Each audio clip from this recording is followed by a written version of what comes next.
چند منٹ میں ایک جو اس وقت کی موجودہ کیفیات جس کی وجہ سے آج ہماری حکومت نے جو ہے وہ سوشل میڈیا بند کر دیا ہے، وہ تحریک لبیک کا معاملہ. ان لوگوں کا مطالبہ کیا ہے آخر؟ کیسا چاہیے ان کو؟ کیا مطالبہ ہے؟ ناموس رسالت کے تعلق سے معاملہ ہے. محمد مصطفیٰ احمد مجتبیٰ صلی اللہ علیہ وآلہ وسلم کی ذات اقدس پر جو حملے ہوئے فرانس کے اندر، مطالبہ کیا سفارتی تعلقات ختم کرو. اس سے کیا مسئلہ ہے آخر؟ اور حکومت نے اگر اس جماعت کے اوپر بین لگایا تو کیا اس شہر کے اندر ہزاروں جانیں گرانے والے موجود نہیں آج؟ ان پر کوئی پابندی لگی؟ معاشی دہشت گردی کرنے والے اس پاکستان میں، اس قوم کو 100 کیا 1000 مرتبہ لوٹنے والے معاشی دہشت گرد، ان پر کوئی پابندی لگی؟ اور جی احتجاج کیا ہے، ہم قائل ہیں توڑ پھوڑ نہیں ہونی چاہیے، ہم قائل ہیں اپنے بھائی بندوں کو نہیں مارنا چاہیے، ہم قائل ہیں اس چیز کے. لیکن احتجاج تو آج جو حکومت میں بیٹھے ہیں یہ بھی کرتے تھے، دھرنے تو انہوں نے بھی دیے تھے، ہم کراچی بند کروا دیں گے، ہم فیصل آباد بند کروا دیں گے، ہم لاہور بند کروا دیں گے. اس وقت کے صدر کے جملے موجود ہیں. تو یہ تو سبھی کرتے رہے ہیں. اگر یہ سب کچھ جو آج ہوا اس پر ایک تنظیم کو دہشت گرد قرار دیا جا رہا ہے تو قرار دینے والے بھی سب سے بڑے دہشت گرد قرار پائیں گے جنہوں نے حکومتی املاک کو نقصان تک پہنچایا تھا. اس وقت ذرا غور تو کرنا چاہیے. تو میں اسطوری بات عرض کروں، ناموس رسالت کا معاملہ، اس پر کوئی مسلمان کمپرومائز نہیں کر سکتا. النبی اولی بالمؤمنین من انفسہم، نبی علیہ الصلوۃ والسلام ایمان والوں کے نزدیک ان کی جانوں سے بڑھ کر عزیز اور محترم ہے.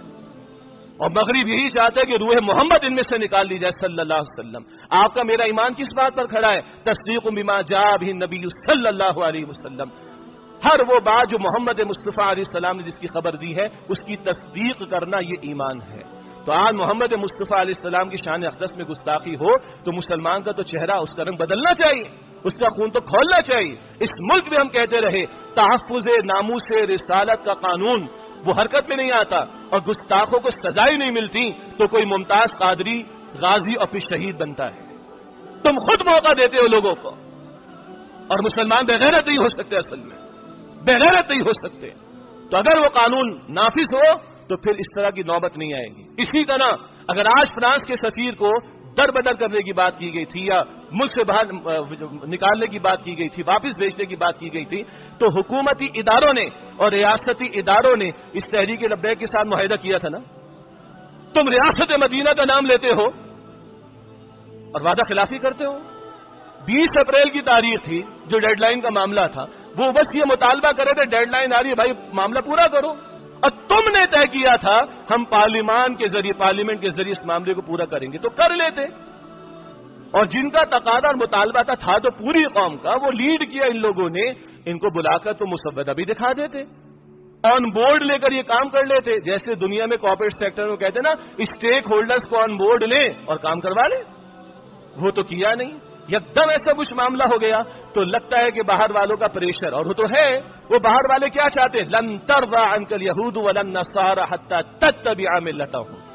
یہ یہود و نصارہ کبھی تم سے راضی نہیں ہوں گے جب تک کہ تم ان کی ملت کی پیروی نہ کرو. وہ تو چاہتے تم چھوڑو محمد مصطفیٰ علیہ السلام کی محبت کو، چھوڑو اللہ تعالیٰ کی شریعت کو، آ جاؤ ان کے حلقے کے اندر، تب وہ تم سے خوش ہوں گے.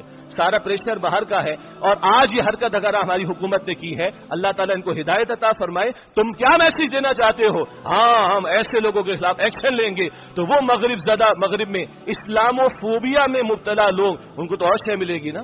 ایک ہی ملک تو ہے اسلام کے نام پر جو بنا، جہاں کچھ زیادہ بات ہوتی ہے دیکھو وہاں بھی ان لوگوں کے خلاف ایکشن ہوا.